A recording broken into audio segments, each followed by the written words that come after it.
UCF's in a decent spot, I think, with Gus Malzahn returning, and you have quite a bit of production coming back as well, and getting some players in the transfer portal that it'll be interesting to see how those players turn out, and it's going to be fun to see what Malzahn can do with UCF in their first year in the Big 12. This is a program that's had a ton of success as of recently, and this is a fan base that has high expectations. I think that they expect to do really well in the Big 12. They don't care that they came from the AAC. They don't care that this year maybe wasn't their best year they've had, but they expect to be really, really good. And I think when you look at the start that they have, non-conference play outside of Boise State, the trip to Boise State, that's going to be a really fun game to watch, in my opinion. I think one of the better group of five games, even though UCF's not group of five anymore, but a group of five opponent that is really tough.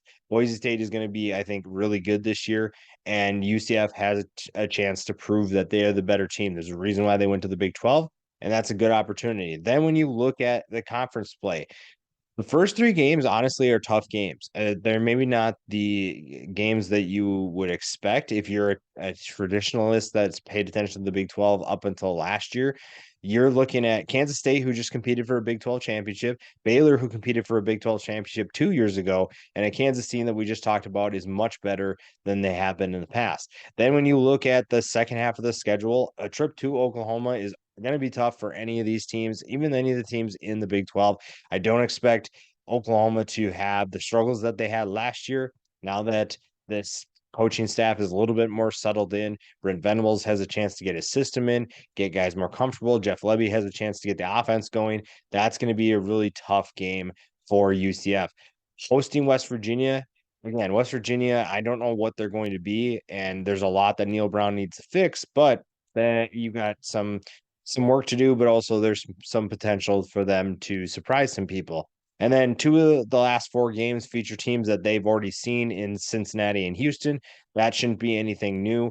Oklahoma State and Texas Tech is sandwiched in between those two, is where things get interesting. And it's going to be interesting for everybody because no one has really seen each other. They don't have a ton of film on each other.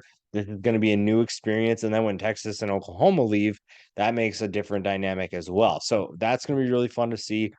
UCF has some really interesting road games. I think that Kansas State and Kansas are going to be tough for them.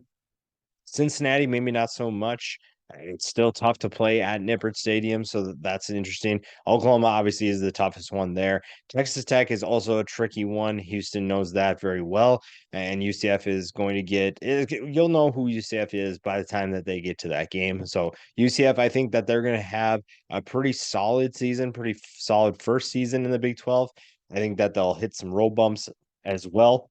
The road games aren't very favorable, but this is a team that's tough, has some talent returning, has good players returning at key positions, and that's huge for a team entering a new conference.